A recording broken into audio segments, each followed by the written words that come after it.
Durante muchos años, los fenómenos del Niño y la Niña han estado presentes en los ciclos climáticos.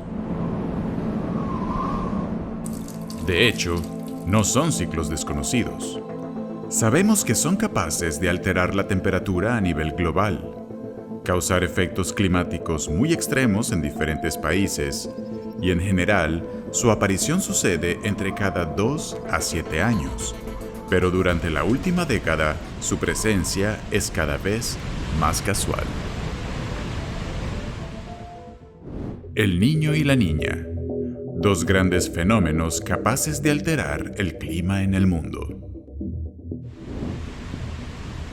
La primera referencia del fenómeno del Niño surgió en Perú, cuando unos pescadores notaron que las aguas oceánicas llegaban con calidez a las costas durante la época navideña, llamándolo de esta manera, el Niño, haciendo referencia al Niño Jesús, pero su explicación no tiene nada que ver con la religión.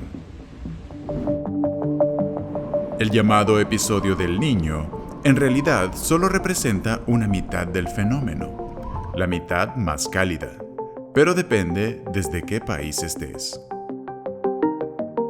Cuando el Niño hace su aparición, se crean condiciones para que en algunos países se presenten sequías, como en Centroamérica, Colombia, Venezuela, Vietnam, Filipinas, África del Sur y Australia.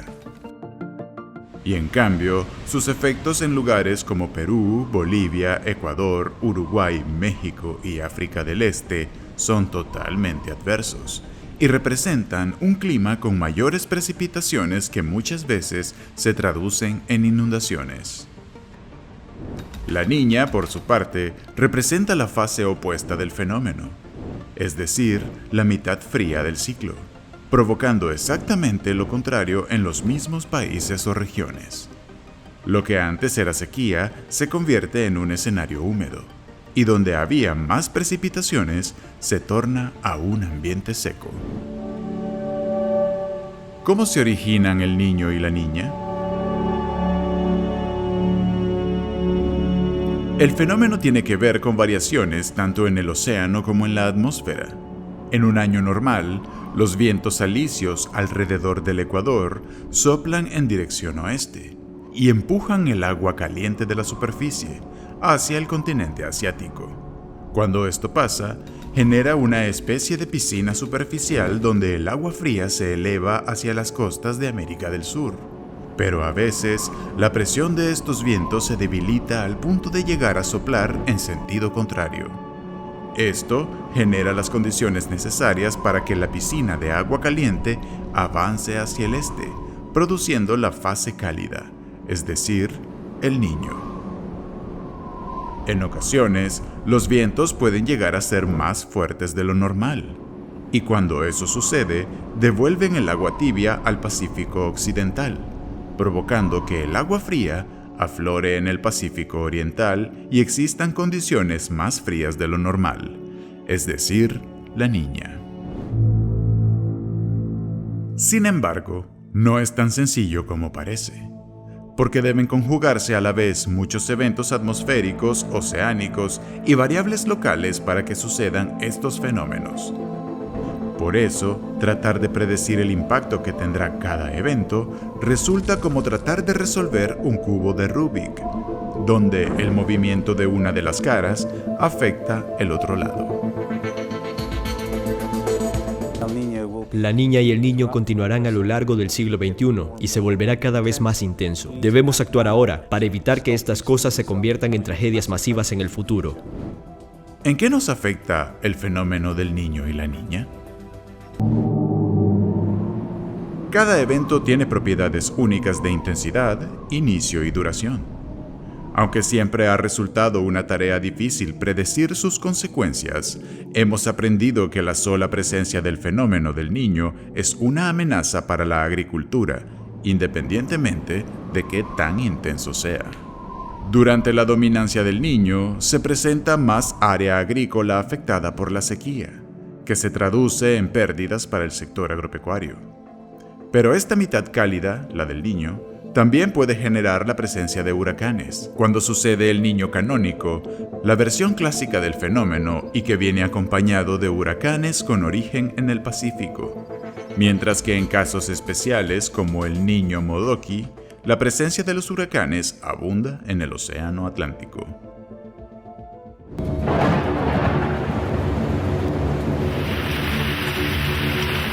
En el caso del fenómeno de la Niña, se les relaciona más a efectos por la abundancia de precipitaciones en distintas zonas, que se traducen en inundaciones, deslizamientos de tierra, pérdidas de cosecha por enterramiento bajo agua y arrastre de frutos, e incluso desbordamiento de ríos que provocan pérdidas materiales y, en el peor de los casos, humanas. Cuando eso ocurre, pues vamos a tener variaciones que pueden afectar de alguna manera a la agricultura. Por ejemplo, un fenómeno del Niño en evolución, finales de un año determinado, trae como consecuencia un invierno o un periodo invernal más húmedo, o sea que ocurren lluvias en los meses de invierno que no se necesita para la agricultura en ese momento. ¿El cambio climático potencia el fenómeno del Niño y la Niña? El Niño y la Niña han existido durante años, y el cambio climático no ha sido un potenciador, o al menos no directamente, porque este sí influye al crear escenarios más favorables para que sus impactos sean mayores. El mismo humano ha alterado los espacios, hasta generar cambios en la temperatura del aire y de los océanos y una composición química de las aguas diferente, además del aumento poblacional y la expansión del área agrícola, todo en zonas de riesgo. Si tomamos datos históricos, los eventos recientes superan cada vez más en intensidad a los fenómenos del pasado. Entender que estos fenómenos son inevitables nos deja como opción aprender a convivir con ellos. Cuanto mayor sea el estudio de estos fenómenos, mejor lograremos predecirlos para afrontar sus efectos negativos.